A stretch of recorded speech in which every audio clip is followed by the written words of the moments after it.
ప్రజలు ఎంత ఎదవలంటే ఒక వీడియో చూస్తే అర్థమైపోతుందండి. నా పేరు రామ్ తిమ్మినేని టీఆర్‌బీ మీడియా.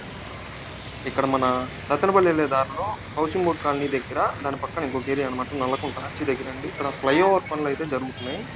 అధికారులొచ్చేసి ఫ్లైఓవర్ పనుల వల్ల అక్కడ ట్రాఫిక్ జామ్ అయితుందని జెప్పేసి అలా బ్యారికేడ్‌లయితే పెట్టారు. కొంచెం గూడా మినిమమ్ సెన్స్ లేకుండా ఎదవలు ఎలా ఎళ్తున్నారో చూసారు గదా! అది పక్కకి నెట్టేసుకొని ఎళ్తున్నారు. నేనైతే ఆ పక్కకి నెట్టింది దాన్ని నీట్‌గా సెట్ చేసేసిన తర్వాత కూడా కొంచెం ఒక నిమిషం ఆగితే మీకు అర్థమైద్ది. ఎలాగెళ్తున్నారు దాన్ని పక్కకి నెట్టేసుకొని ఇరుక్కొని ఎళ్ళిపోతున్నారు. ఒకడైతే లారీ గుద్దేది. అక్కడ ఇక్కడ ఆటోలు గూడా ఎళ్ళిపోతున్నాయి రివర్స్‌లో. మరి ఇంత ఇంతమంది గాడిదలున్నారు చూడండి. ట్రాఫిక్ పోలీసుల మీద ఏడుస్తారు మళ్ళీ. ఇది క్లోజ్ చేసిన తర్వాత వీడియో ఇది. ఇప్పుడే ఏసా. సోది నా కొడుకులకి కొద్దిగా కూడా బుద్ధి, జ్ఞానం లేదు. రండి నాకు రండి చెప్తాను. చూస్తున్నారు కదండి అక్కడ మధ్యలో ఆగిపోవటం వల్ల లారీ ట్రాఫిక్ వాళ్ళు బుద్ధిలాగా పెట్టారన్న అది.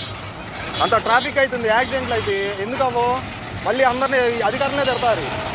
ప్రజలు వాళ్ళకి వాళ్ళుగా మారకపోతే ఇలాగే ఉంటుంది సమాజం.